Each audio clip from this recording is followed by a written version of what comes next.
আজকের মামলা নম্বর 17/5/2025 তারিখ।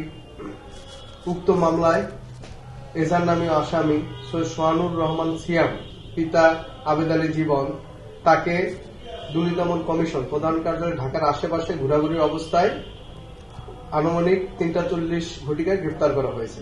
ধন্যবাদ।